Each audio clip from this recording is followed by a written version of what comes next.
चलिए बेटे, आज हम शुरू करने जा रहे हैं आपका topic probability, which is the last topic of second book. और प्रोबेबिलिटी में जो आपके यहाँ है, जो पहला टॉपिक है वो है कंडीशनल प्रोबेबिलिटी। कंडीशनल प्रोबेबिलिटी को समझाने के लिए मैं आपको एक एग्जाम्पल दे रहा हूँ। उस एग्जाम्पल के हेल्प से आप बहुत अच्छी तरह से समझ पाएंगे कि what is conditional probability actually is. देखिए बेटा, हमने एक सैंपल स्पेस लिया जहाँ हमने कॉइन को 3 टाइम टॉस किया। जब कॉइन को 3 टाइम टॉस करते हैं तो देयर आर 8 सैंपल पॉइंट्स भी है। ये हमने लास्ट ईयर 11th में भी सीखा प्रोबेबिलिटी में। ये सभी आउटकम वो आउटकम है जब हमने कॉइन को 3 टाइम टॉस किया है। अब हमने दो इवेंट लिए ई और एफ। ई क्या है हमारे पास कि एट लीस्ट 2 हेड अपीयर्स, और एफ क्या है हमारे पास कि first coin shows tail. First coin क्या शो करता है? टेल शो करता है। यानी कि इवेंट की यहाँ पर एट लीस्ट 2 हेड अपीयर हो। अब एट लीस्ट 2 हेड अपीयर का मतलब है कि 2 या more than 2। So it means H H H H H T H T H T H H. Similarly event F क्या हो गया कि कह रहे हैं फर्स्ट पॉइंट शोज टेल, तो हमने ले लिया T H H T T H T T T T H. देखो हर एक आउटकम जो है उसमें फर्स्ट जो हमारे पास इवेंट है वो इवेंट है जब टेल अपीयर हुआ है इन केस ऑफ इवेंट है। अब हमने प्रोबेबिलिटी ऑफ इवेंट की निकाली। अब देखो प्रोबेबिलिटी ऑफ इवेंट की, there are total 4 outcomes we have favorable outcomes are 4 and total outcomes we have 8. So probability is 4 upon 8, that is 1 upon 2. और BF भी again 4 upon 8, that is 1 upon 2. ये काम आपने 11th में सीख कर आए हैं। ये सब चीजें कि आपने किस तरह से किसी इवेंट की प्रोबेबिलिटी आपने फाइंड आउट करनी है। अब देखिए इसके बाद हमें क्या है, कंडीशनल प्रोबेबिलिटी कैसे बनती है, अब ये मुझे आपको समझाना है। तो इसके लिए हम क्या करेंगे बेटा, अब हमने मान लिया कि हमें ये गिवन है कि कॉइन जो है वो टेल शो कर रहा है फर्स्ट। क्योंकि फर्स्ट टॉस जब हमने किया तो कॉइन ने क्या शो किया? टेल शो किया। ये इस बार हमें गिवन है, it is given that coin shows tail in first toss.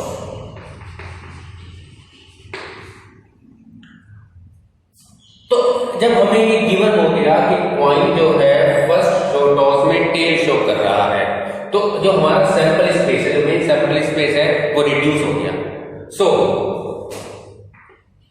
Are sample space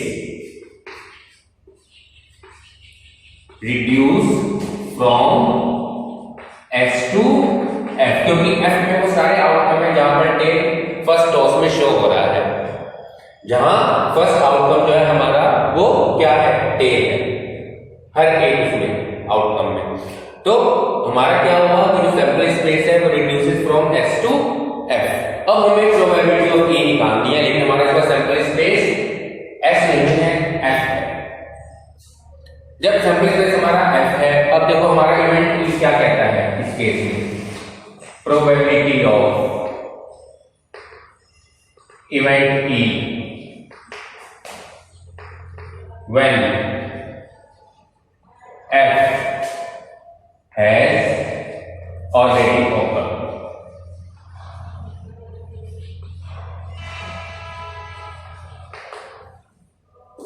हमें क्या निकालना है? प्रोबेबिलिटी ऑफ इवेंट ई निकालनी है when F has already been occurred. अब देखो बेटे, इवेंट ई क्या है हमारे पास कि एटलीस्ट 2 टेल अपीयर होने चाहिए, सॉरी एटलीस्ट 2 हेड अपीयर होने चाहिए। अब देखिए हमारा सैंपल स्पेस है F.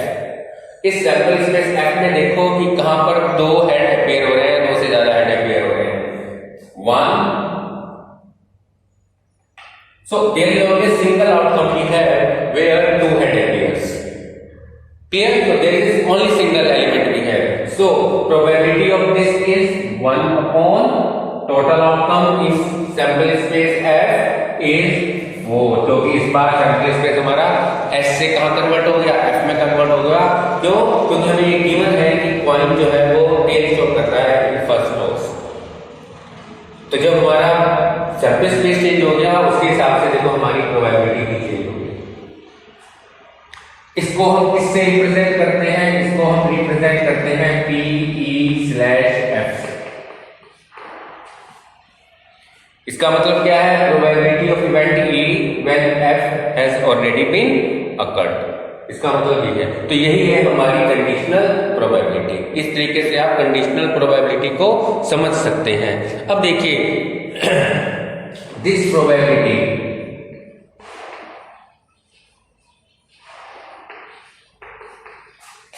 of event E is called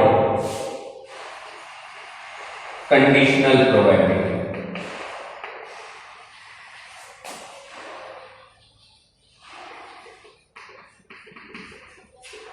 Of event E when F has already being occurred.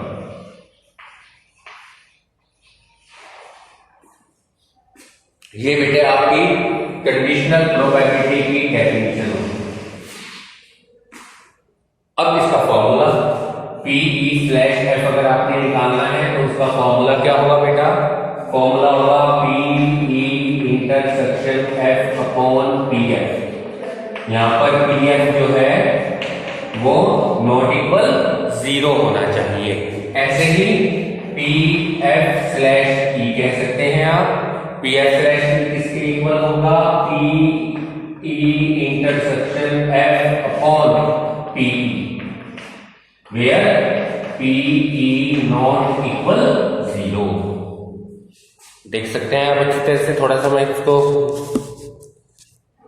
कर देता हूं तो देखिए ये आ गया PE/F निकालना है जब आपने, तो PE intersection F upon PF where PF not equal 0। In case of PF/E तो PF/E को PF इंटरसेक्शन E लिख लें या E इंटरसेक्शन F लिख लें, सेम है। क्योंकि हमने सेट थ्योरी में पढ़ा है कि जो इंटरसेक्शन है वो कम्यूटेटिविटी को फॉलो करता है। तो आप E इंटरसेक्शन F लगाएं या F इंटरसेक्शन E लगाएं, कोई फर्क नहीं पड़ने वाला। तो PE intersection F upon PE where PE not equal 0, क्योंकि अगर ये दोनों 0 होंगे तो डिफाइन ही नहीं होगा, तो इसलिए ये 0 के इक्वल नहीं होने चाहिए। चलिए बेटे अब आगे बढ़ते हैं। इसका आप स्क्रीनशॉट ले सकते हैं, लेना चाहें ले लीजिए आप इसका स्क्रीनशॉट। कंप्लीट आ रही है पिक।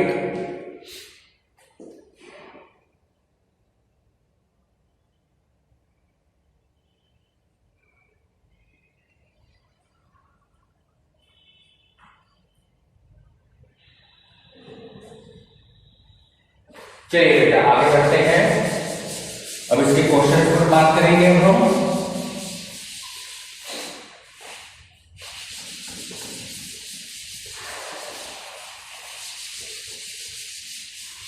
चलिए क्वेश्चन स्टार्ट करते हैं बेटा इसके। इन्हीं फॉर्मूलों पर पूरी कहानी चलेगी। कुछ बेसिक फॉर्मूले हैं हमारे लास्ट ईयर के, वो भी आप यूज करेंगे। जैसे आपका एक फॉर्मूला है PE union F। PE union F is equal PE plus PF minus PE intersection F। ये फॉर्मूला आपने लास्ट ईयर पढ़ा था। इस फॉर्मूले का यूज करते हुए हम क्वेश्चन को स्टार्ट करते हैं। जैसे हमारे पास क्वेश्चन नंबर 4 करते हैं बेटा। फर्स्ट सेकंड थर्ड डायरेक्ट फॉर्मूले पर बेस्ड है, तो आप वो क्वेश्चन बड़े आराम से कर सकते हैं। तो फोर्थ क्वेश्चन आपसे क्या कहता है? आपको दिया हुआ है PE इंटरसेक्शन B। आपने इवैल्यूएट करना है आपने PA यूनियन B, और आपको गिवन क्या है? Twice of PA is equal PB is equal twice of PA equal PB 5/30 और PA/B भी देखो आपको गिवन है इसके अंदर 2/5। और आपने क्या निकालना है? PA यूनियन B आपको फाइंड आउट करना है। अब चलिए बेटा शुरू करते हैं। अब देखो हमारा फॉर्मूला क्या है। यहां से PA की वैल्यू क्या आ गई? देखो ट्वाइस ऑफ P है 5/30, तो PA की वैल्यू 5/26। PB हमारे पास 5/30 पहले से ही है। अब हमने शुरुआत की। हमारा फॉर्मूला है PA/B is equal PA intersection B P A intersection B upon P B. ये हमारे पास फॉर्मूला तैयार है पी ए स्लैश बी का। अब पी ए स्लैश बी आपको गिवन है बेटा 2/5। पी ए इंटरसेक्शन बी आपको निकालना है और पी बी आपको गिवन है 5/13। तो यहां से जब आप पी ए इंटरसेक्शन बी निकालते हैं तो क्या बन जाता है, ये यहां चला जाएगा क्रॉस मल्टीप्लाई 2/5 5/13 यानी पी बन गया 2/13। ये आपके पास पी ए इंटरसेक्शन बी की वैल्यू आ गई। अब आपने क्या निकालना है, पी ए यूनियन बी निकालना है और ये फॉर्मूला ऊपर लिखा हुआ है।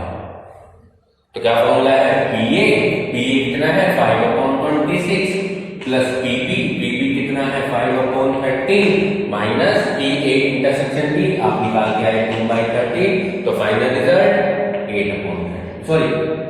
26 आपका एलसीएम आ जाएगा।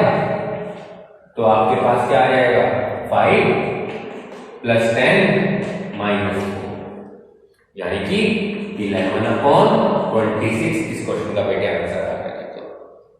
तो ये जो फर्स्ट 5 क्वेश्चंस हैं आपके डायरेक्ट हैं बिल्कुल। इसमें आपको सिर्फ फॉर्मूला अप्लाई करना है, फॉर्मूला अप्लाई करके आपने फाइनल रिजल्ट फाइंड आउट कर लेना है। चलिए नेक्स्ट देखिए आप।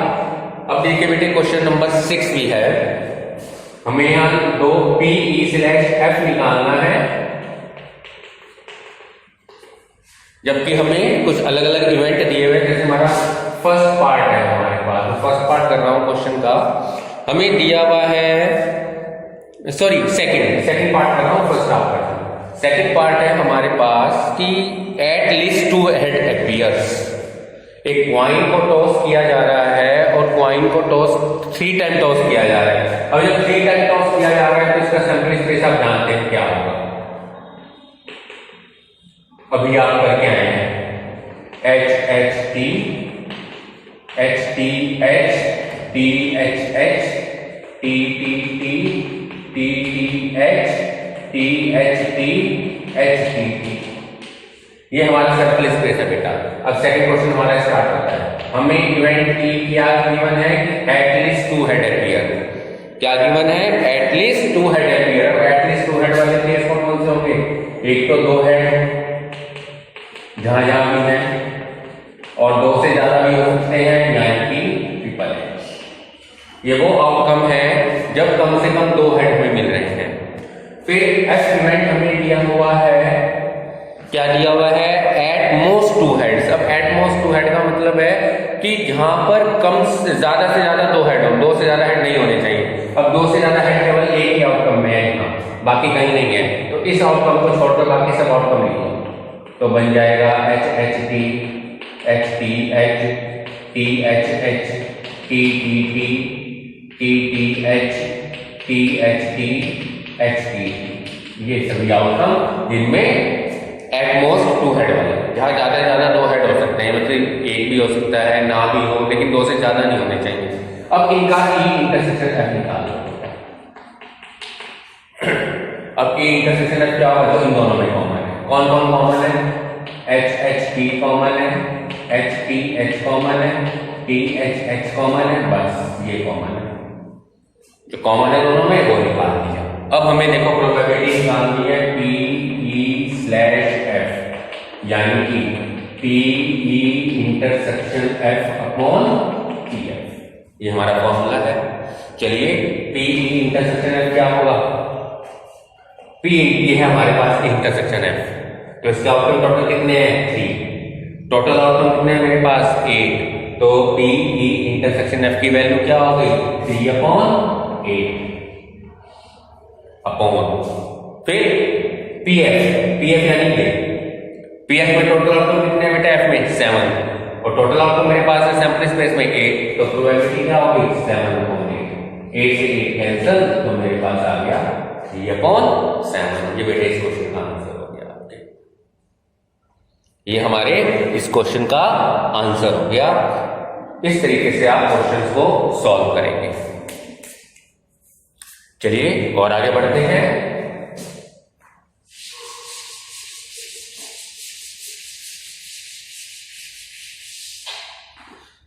नेक्स्ट क्वेश्चन बेटे हमारे पास है, हम कर रहे हैं क्वेश्चन नंबर 8। हमारे पास क्वेश्चन नंबर 8 क्या है? ए डाई इज थ्रोन 3 टाइम। देखो डाई को 3 टाइम टॉस किया गया है। जब डाई को 3 टाइम टॉस किया गया तो सैंपल स्पेस क्या बनेगा? x y z such that x y z belongs to 1 2 3 4 5 6। ये मेरे आउटकम आ जाएंगे 1 2 3 4 5 6 x y z। ये हमारा सैंपल स्पेस हो गया जब कॉइन को जब डाइस को 3 टाइम टॉस किया जा रहा है। अब हमें दो इवेंट गिवन है यहाँ पर E और F। E क्या गिवन है हमारे पास? हमें E गिवन है कि 4 appear on the third toss. Third toss पर 4 अपीयर होता है। फर्स्ट 2 टॉस के बारे में हमें कुछ नहीं दिया। फर्स्ट 2 टॉसेस के बारे में हमें कुछ नहीं दिया गया है। हमें केवल थर्ड टॉस के बारे में कहा गया कि 4 अपीयर हुआ। जब 4 अपीयर हुआ तो क्या करेंगे बेटे आप? x y 4 x y 4 where x and y belongs to 1 2 3 4 5 6। ये हमारे पास आ गया बेटा। ऐसे ही इवेंट एफ हमें गिवन है कि 5 and 6 and 5 appear respectively on first 2 tosses. First 2 tosses पर 6 और 5 अपीयर हुआ। फर्स्ट 2 टॉसेस पर 6 और 5 अपीयर हुआ। तो इसका मतलब थर्ड के बारे में हमें पता ही नहीं है क्या अपीयर हुआ है। तो थर्ड के जो कि जेड से बिलोंग कर सकता है 1 2 3 4 5 6। ये बेटे हमारे पास हमने सैंपल स्पेस बना लिया, हमने सारे इवेंट लिख लिए। E इंटरसेक्शन F की लिख लो। अब देखो E इंटरसेक्शन F क्या होने वाला है? E इंटरसेक्शन F क्या होने वाला है? अब देखो E इंटरसेक्शन F के लिए ध्यान से देखो, यहाँ पर x y की, यहाँ पर 6 y। तो मुझे क्या चाहिए? मुझे वो इवेंट चाहिए दोनों में कॉमन हो। कॉमन का मतलब है यहाँ भी कहीं 6 5 होना चाहिए तभी वो कॉमन आएगा। ऐसे ही z की वैल्यू यहाँ 4 होनी चाहिए तब हम कहेंगे कि हाँ ये कॉमन एलिमेंट है। इसके अलावा कभी भी ये कॉमन नहीं होंगे। तो only there is a single outcome we have that is 6 5 4। ये इन दोनों में कॉमन एलिमेंट होगा, सिर्फ एक सिंगल एलिमेंट। बस अब तो हमें फॉर्मूला अप्लाई करके E/F निकाल देना है। तो P/E/F क्या हो गया हमारे पास? P/E/F हो गया P E intersection F upon EF। अब P इंटरसेक्शन F आप निकाल सकते हैं, कहाँ है? ये 1 अपॉन टोटल आउटकम बेटे कितने होंगे? 216 जो कि 3 टाइम टॉस किया जा रहा है। ऐसे ही PF का बेटा ये, इसमें कितने आउटकम हो गए? देखो बेटे 6 5 तो फिक्स है, सिर्फ Z अपनी वैल्यू चेंज करेगा। तो Z वैल्यू अपनी 1 2 6 कुछ भी चेंज कर सकता है। तो इसके आउटकम क्या होंगे? 6 5 1 6 5 2 6 5 3 6 5 4 6 5 5 6 5 6। यानी कि जो टोटल आउटकम हमारे पास होंगे वो कितने होंगे? 6। तो 6 अपॉन 216 तो रिजल्ट आ गया 1/6। ये बेटे इस क्वेश्चन का आंसर हो गया। तो इस तरीके से बेटा आप कंडीशनल प्रोबेबिलिटी फाइंड आउट कर सकते हैं। ठीक है, ये तो डायरेक्ट क्वेश्चन थे जहां आपको E और F गिवन था। अब कुछ क्वेश्चन ऐसे भी होंगे जहां आपको E और F खुद से अपने आप से कंसीडर करना पड़ेगा। वो कैसे करेंगे अब वो बताने जा रहा हूं मैं आपको। देखो बेटे जो चीज गिवन है उसको हमेशा F मानना और जो चीज हमें फाइंड आउट करनी है उसको हमेशा E मानना। क्या करना है आपने? जो चीज हमें गिवन है उसे क्या मानना है? F मानना है। और जो चीज हमें फाइंड आउट करनी है उसको हमें क्या मानना है? E मानना है। चलिए अब क्वेश्चन करते हैं एक। जैसे हमारे पास क्वेश्चन है आपका क्वेश्चन नंबर 12।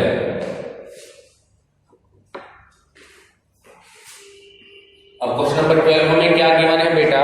हमें क्वेश्चन नंबर 12 में गिवन है कि assume that each born child is equally likely to be a boy or a girl। देखो एक फैमिली में 2 बच्चे हैं और दोनों बच्चों के जो क्या कहते हैं इक्वल चांसेस है होने के। हो सकता है वो लड़का हो सकता है वो लड़की हो। इक्वली लाइकली आउटकम्स हैं हमें। ठीक है, if a family has 2 children what is the conditional probability that both are girls. हमें इस बात की प्रोबेबिलिटी निकालनी है कि दोनों गर्ल्स हैं। इस बात की प्रोबेबिलिटी निकालनी है कि दोनों गर्ल्स हैं, मतलब हमें इसको E मानना है। जो चीज हमसे पूछी गई है उसको हमें क्या मानना है? E मानना है। सबसे पहले तो sample space. If a family has 2 children,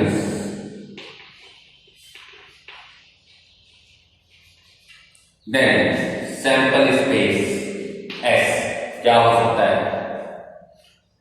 हो सकता है कि दोनों बॉयज हों, हो सकता है दोनों गर्ल्स हों, हो सकता है एक लड़का हो एक लड़की हो, यानी बड़ा लड़का छोटी लड़की या बड़ी लड़की छोटा लड़का। ये हमारे पॉसिबल आउटकम हो सकते हैं बेटा। फैमिली में अगर 2 बच्चे हैं तो ये उसके पॉसिबल आउटकम है कि हो सकता है 2 लड़के हों, हो सकता है 2 लड़कियां हो सकता है बड़ा लड़का हो छोटी लड़की हो, या बड़ी लड़की हो छोटा लड़का हो। इसके अलावा कोई और आउटकम हमारे पास नहीं है। अब हमें ई क्या गिवन है कि बोथ आर गर्ल्स, जो हमें निकालना है। इस बात की प्रोबेबिलिटी हमें निकालनी है कि परिवार में दोनों ही लड़कियां हैं। अब हमारा जो क्वेश्चन बनता है, देखिए यहां से क्वेश्चन बनना हमारा शुरू हुआ।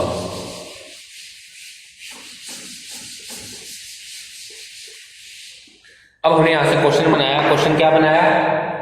फर्स्ट पार्ट हमने एफ माना और एफ हमें क्या दिया हुआ है? हमें फर्स्ट पार्ट में दिया हुआ है क्वेश्चन के जो गिवन है कि the youngest is a girl. क्या है? एफ जो हमें दिया हुआ है वो क्या दिया हुआ है? The youngest is a girl. अब यंगेस्ट इज ए गर्ल कहां सा ली? इस केस में और इस केस में, केवल इन 2 केस में जो है हमें दिया हुआ है कि जो यंगेस्ट है वो क्या है? गर्ल है, यानी कि जी और बी। ये वो आउटकम है जहां हमें दिया हुआ है कि यंगेस्ट मान लीजिए गर्ल। बस अब यहां से ई इंटरसेक्शन एफ निकाल। अब ई इंटरसेक्शन एफ क्या आ जाएगा बेटा? ई तो ये है और एफ ये है, तो कॉमन पोर्शन हो गया जी। बस अब तो निकाल दो। P E slash F is equal किसके हो गया? P E intersection F upon P F. P E intersection F मतलब ये 1/4 और यहाँ 2/4, तो रिजल्ट आ गया 1/2। क्यों? क्योंकि देखो पी ई इंटरसेक्शन एफ में केवल एक ही आउटकम था, तो इसलिए प्रोबेबिलिटी 1/4। पी एफ में हमारे 2 आउटकम हैं, तो इसलिए प्रोबेबिलिटी 2/4, तो final result 1/2। Similarly second part में आपने ई एफ लिया हुआ है, उसके ए लो, चलो आपने ए इवेंट मान लिया। ए इवेंट आपके पास क्या है? हमें क्या गिवन है? A at least 1 is a girl, कि परिवार में कम से कम एक लड़की है। अब कम से कम एक लड़की है, वो सारे आउटकम देखो, इसमें एक लड़की है, ये लिख लिया आपने जी बी जी, और फिर 2 लड़कियां जी। उन्होंने कहा ना कि परिवार में at least there is a single girl in a family, so there is a single girl in a family, it means may be it may be 1 और इट मे बी 2। तो 1 वाले केस भी लिख लिए और 2 वाला केस भी ले लिया। अब यहां से ए इंटरसेक्शन ई निकालो। ए इंटरसेक्शन ई क्या आएगा बेटा? जी। ये कॉमन हो, तो बस यहां से अब आपने क्या निकालना है? ई स्लैश ए निकालना है। तो फॉर्मूला आप जानते ही हैं, E intersection A upon P. इसको ई इंटरसेक्शन ए लिख लो, कंफ्यूजन नहीं होगा किसी भी तरीके से।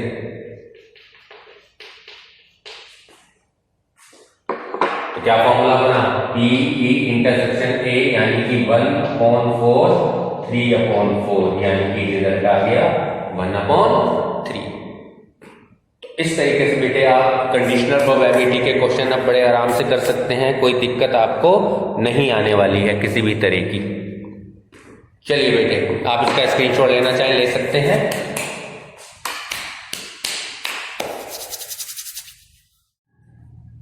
चलिए बेटे, अब हम बात करेंगे कुछ और इवेंट्स की। जैसे हमने हमने पढ़ा कि इंटरसेक्शन है इक्वल पी सॉरी अभी हमने क्या पढ़ा? अभी हमने पढ़ा है P E slash F is equal P E intersection F upon P F, where P F not equal 0। तो यहां से हमारे पास एक फॉर्मूला बनता है बेटा, P E intersection F is equal P F into P E slash F, where PF not equal 0। Similarly दूसरे फॉर्मूले से हमारे पास क्या बनता है, देखो ये PE स्लैश F गिवन है, तो PE intersection F upon PE, क्योंकि PF स्लैश E क्या हो गया, PE intersection F upon PE। यहाँ पर जो PE है वो नॉट इक्वल 0 है, तो इसका मतलब PE इंटरसेक्शन F किसके इक्वल हो गया, PE into PF slash E। यहाँ पर PE जो है वो नॉट इक्वल 0 है। तो देखो ये दो फॉर्मूले बेटे आपके तैयार। मान लो हमारे पास 3 इवेंट हो, तब भी क्या होगा, सिमिलरली अगर हमारे पास हो P intersection F intersection G निकालना हो, तब फॉर्मूला क्या बनेगा, सबसे पहले PE निकला, अब E has been occurred, then find the probability of F, that is PF slash E, and find the probability of G when E and F already been occurred, so PG upon EF। तो ये formula बन जाएगा 3 events ऐसे 4 events लेके आगे बढ़ जाएंगे। ठीक है, अब इसके बाद बेटे कुछ और फॉर्मूले हैं हमारे पास, लेकिन उससे पहले आपको एक चीज समझाना चाह रहा हूं, और वो क्या है, वो है हम बात करेंगे इंडिपेंडेंट इवेंट्स कि इंडिपेंडेंट इवेंट्स आखिर हैं क्या।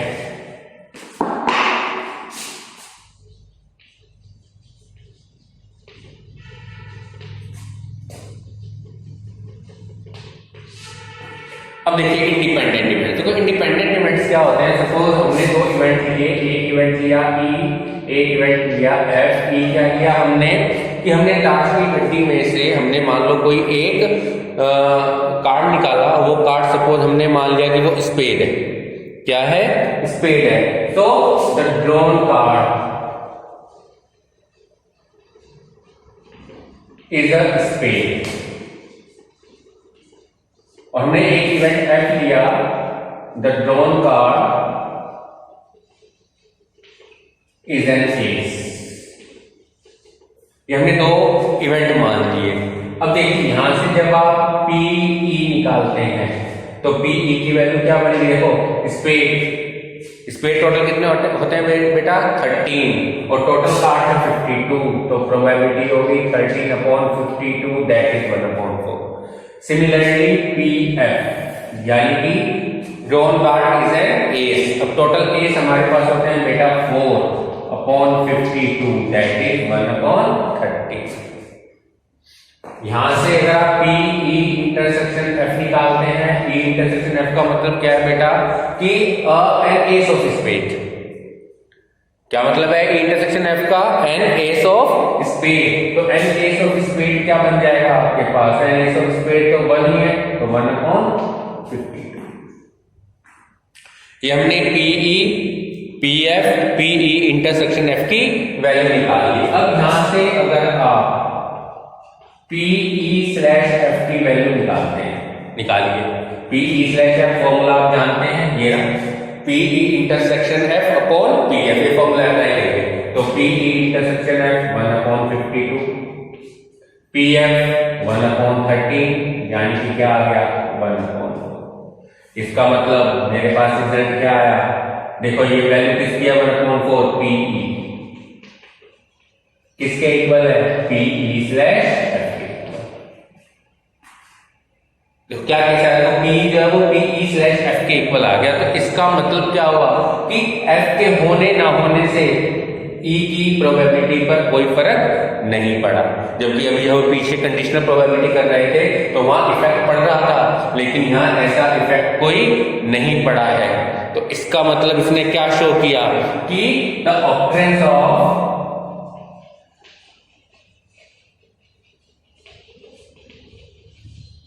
event F, the occurrence of event F has not affected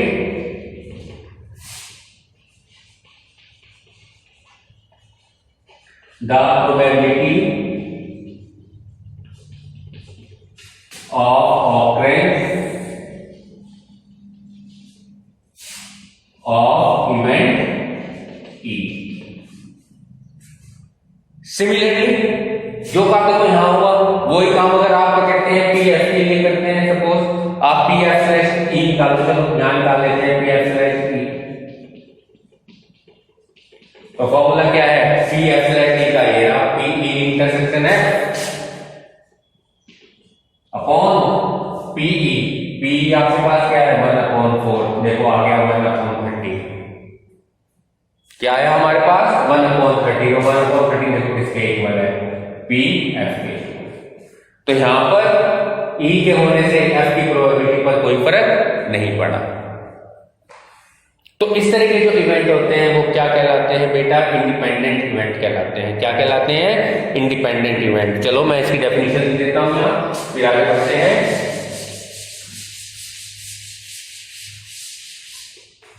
चलिए तो अब इंडिपेंडेंट इवेंट की डेफिनेशन क्या हो गई, two events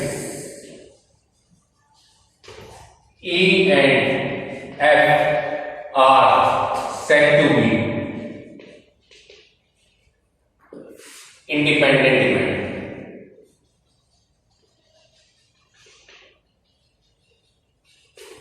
Two events E and F are said to be independent event if the probability of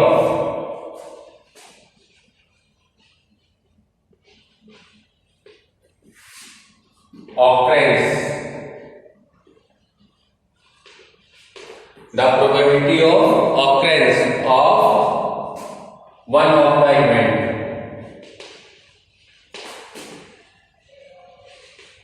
does not, sorry, has not affected other event। कि किसी एक इवेंट के होने का दूसरे इवेंट के होने पर कोई इफेक्ट नहीं पड़ता है।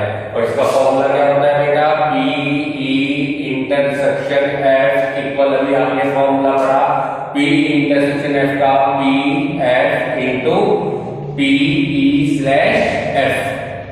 और ये अभी यहां पढ़ के आए कि पी ई स्लैश एफ किसके इक्वल है, पी ई स्लैश एफ किसके इक्वल है, पी ई के।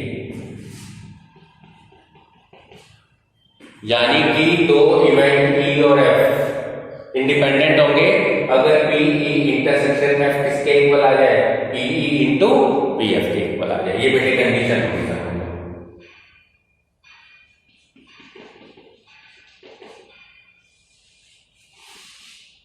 ये हमारा बेटे इस क्वेश्चन का इंडिपेंडेंट इवेंट के बारे में डिटेल आपके सामने आ गई। अब कुछ फॉर्मूले हैं जो इस एक्सरसाइज में यूज होंगे, वो भी लिख देता हूं मैं, जैसे P E intersection F neither E nor F. इसका मतलब है P E union F whole dash, मतलब 1 minus P E union F. ये फॉर्मूला होगा बेटा।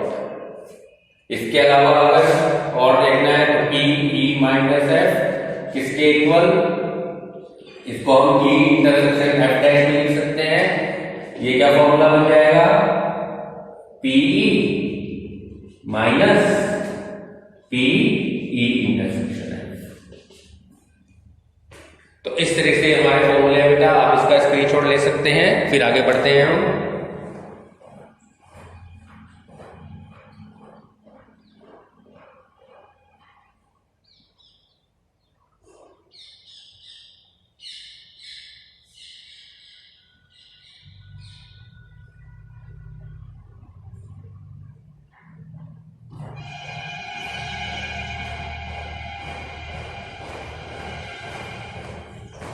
चलिए बेटे,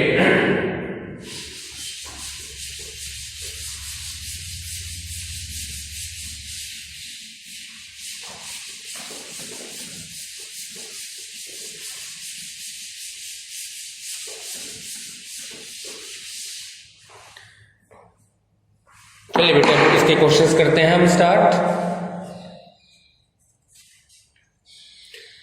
जैसे है आपका question number 3, exercise 16.2 sorry 15.2 13.2।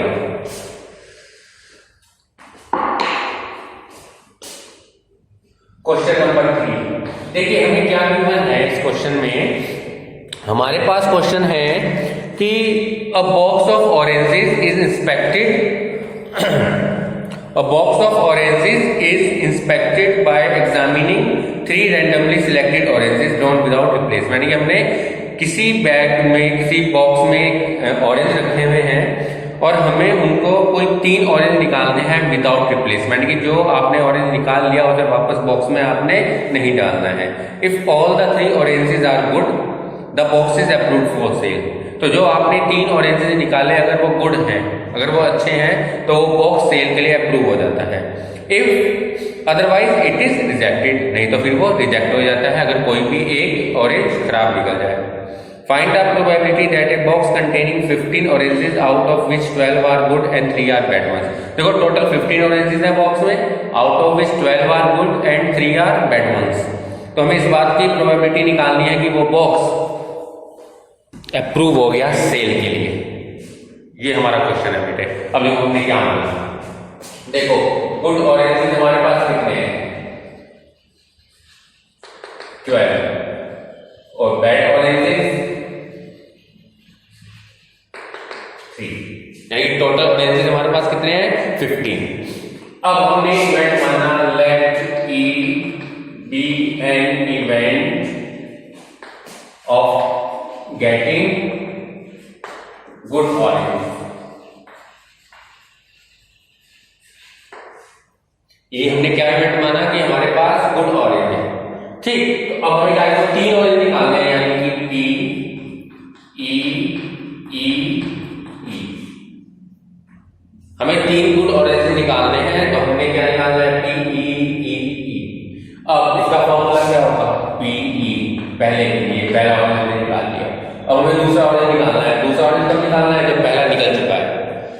This particular E has been occurred, then we have to find the probability of this event E. So P E slash E, और फिर थर्ड के लिए पी ई स्लैश ई। ये फॉर्मूला बेटे इसके अंदर apply हुआ। देखो जो मैंने आपको 3 इवेंट वाला फॉर्मूला बताया था, P E intersection F intersection G, वो ये फॉर्मूला है, वो यहाँ मैंने अप्लाई कर दिया। अब प्रोबेबिलिटी ऑफ इवेंट ई, यानी कि गुड ऑरेंज निकलने की प्रोबेबिलिटी। देखो टोटल ऑरेंजेस हैं 15 और गुड ऑरेंजेस हैं 12। तो प्रोबेबिलिटी क्या होगी, गुड ऑरेंज की प्रोबेबिलिटी क्या होगी, देखो गुड ऑरेंजेस हैं 12 और टोटल ऑरेंजेस हैं 15।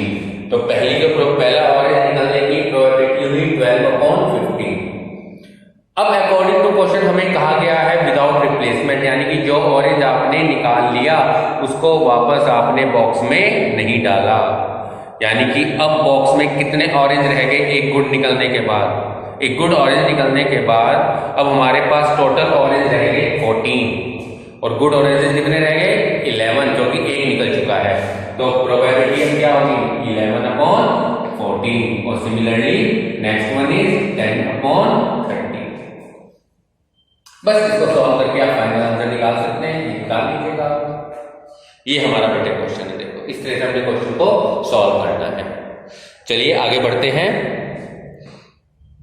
जैसे हमारे पास है क्वेश्चन नंबर,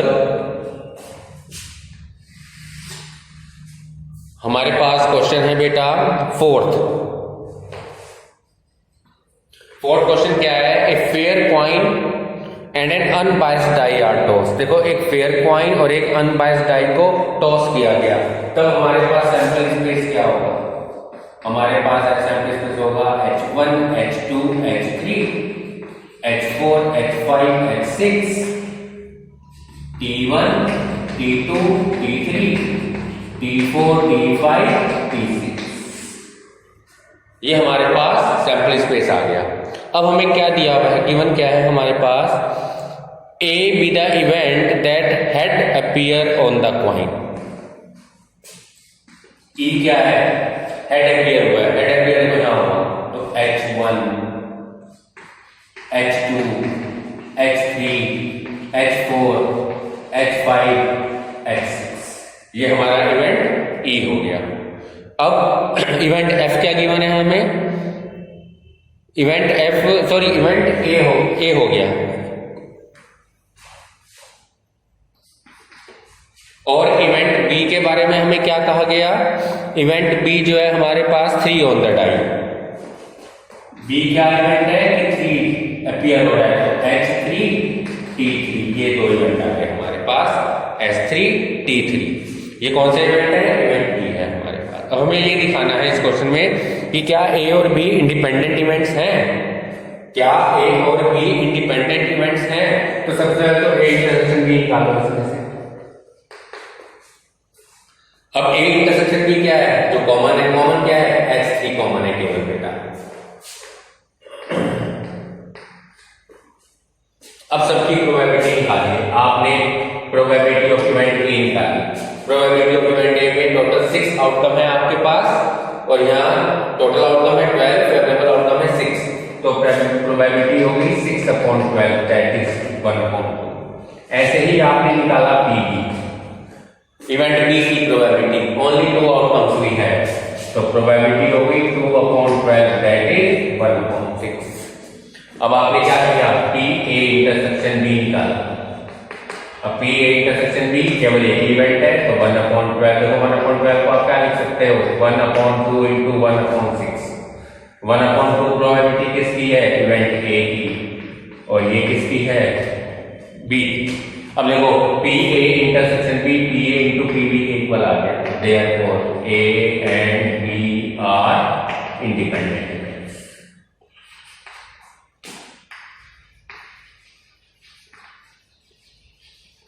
ये इस क्वेश्चन का बेटे को आंसर हो गया। कितना इजी क्वेश्चन था। चलिए नेक्स्ट क्वेश्चन करते हैं बेटा। नेक्स्ट क्वेश्चन बेटा 7th है हमारे पास।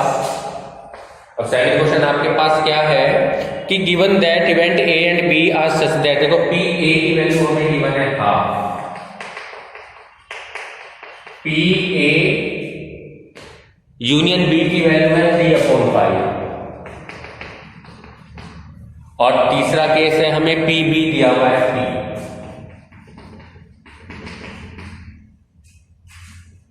अब हमें क्या निकालना है, तो हमें दो केस दिए हुए, पहला केस दिया हुआ है हमें पी की वैल्यू बतानी है बेटा।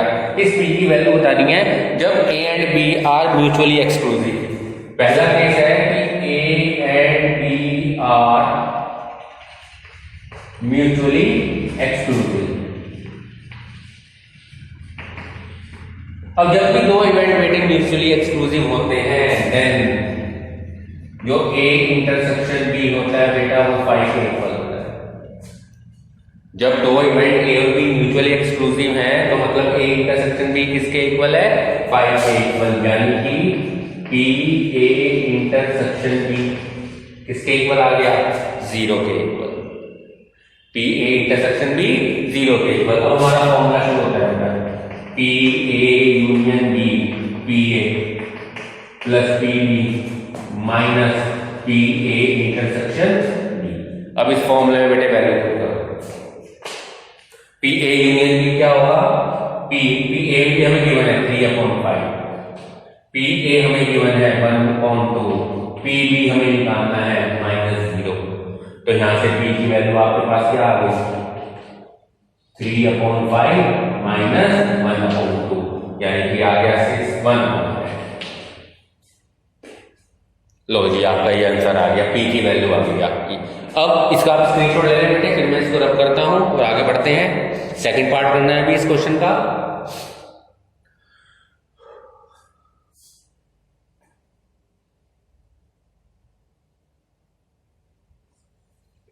चलिए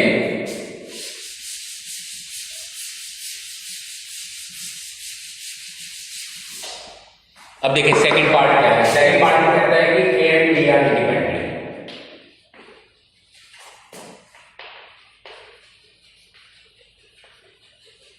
अब आपको पता है जब दो इवेंट इंडिपेंडेंट होते हैं तो ए इंटरसेक्शन बी की वैल्यू क्या होती है, पीई इंटू पीबी, ये फॉर्मूला होता है। और पी ए आपके पास है हाफ और पीबी पी, तो ये आ गया हाफ पी। बस फॉर्मूला लगाओ, ये वाला फॉर्मूला आपके पास, P A union B equal P A plus P B minus P A intersection B.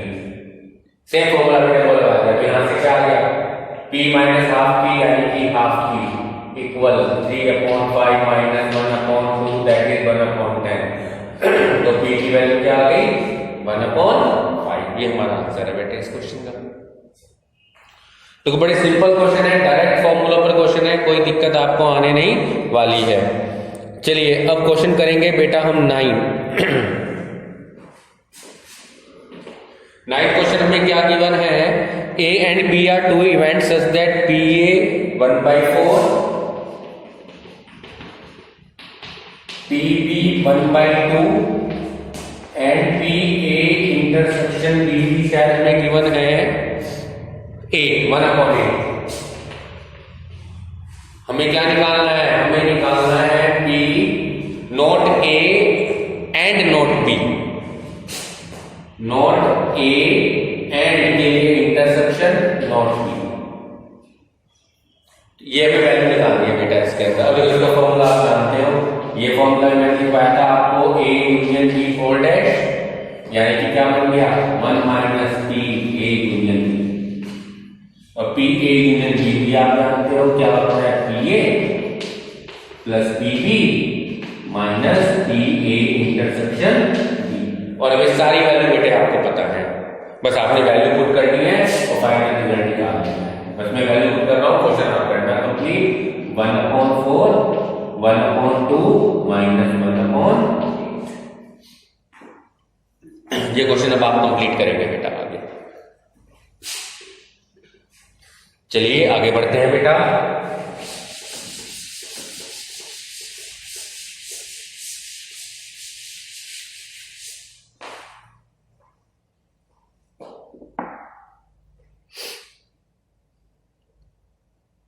चलिए क्वेश्चन नंबर 14 देखिए बेटा।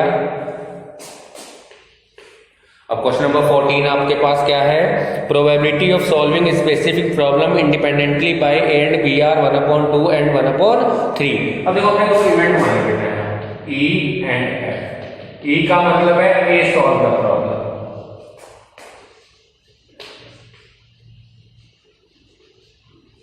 और F का मतलब है कि बी सॉल्व द प्रॉब्लम।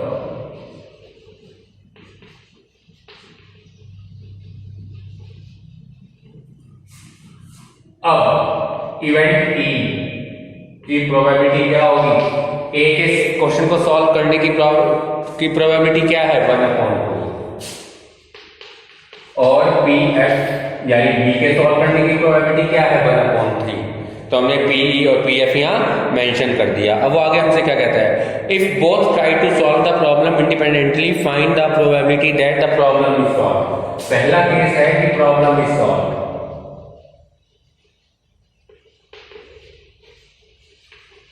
अब जब प्रॉब्लम सॉल्व हो गई तो इसका मतलब चाहे वो ए ने की, चाहे वो बी ने की, चाहे दोनों ने की, कोई फर्क नहीं पड़ता, हमें तो प्रॉब्लम सॉल्विंग से मतलब है।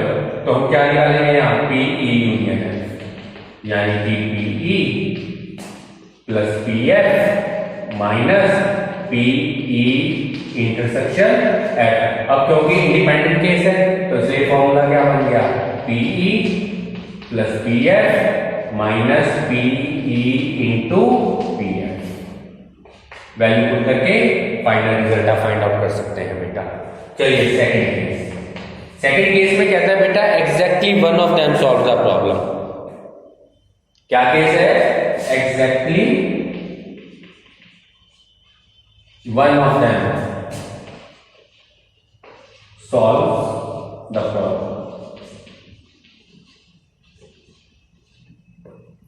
अब exactly one of them solve the problem का केस है तो स्टेटमेंट क्या आएगा कि दोनों में से किसी एक ने प्रॉब्लम को सॉल्व किया, या तो ए ने सॉल्व किया या बी ने सॉल्व किया। दोनों ने नहीं किया, किसी एक ने किया है, या तो ए ने किया है या बी ने किया है। तो इसकी प्रोबेबिलिटी कैसे निकालेंगे, देखो हमें क्या निकालना है ए इंटरसेक्शन बी डैश, मतलब ए ने तो किया लेकिन बी ने सॉल्व नहीं की। या फिर क्या केस है, और ए डैश इंटरसेक्शन बी कि ए ने नहीं किया बी ने प्रॉब्लम को सॉल्व किया। तो अब क्योंकि इंडिपेंडेंट है एक तो पहले क्या लिख सकते हैं ए इंटरसेक्शन बी डैश और है तो प्लस आ जाएगा P A dash intersection B. तो फॉर्मूला क्या बना बेटे इसका, पी ए तो ये डिपेंडेंट इवेंट है, तो हम लिख सकते हैं P A into P B dash, P A dash into P B. अब P A P B dash का मतलब क्या हुआ, 1 माइनस पी, और ऐसे ही पी ए डैश का मतलब क्या हुआ, 1 माइनस पी इंटू पी। बस ये फॉर्मूला आप लगाइए, सारी वैल्यू आपको पता है पी ए पी बी की, आपका फाइनल रिजल्ट आ जाएगा बेटा। तो इस तरीके से बेटा आप ये क्वेश्चंस करेंगे। आपकी ये एक्सरसाइज भी हमारी तरफ से ओवर हो गई है, अब आपने कंप्लीट करनी है इसको। ओके बेटा, थैंक यू।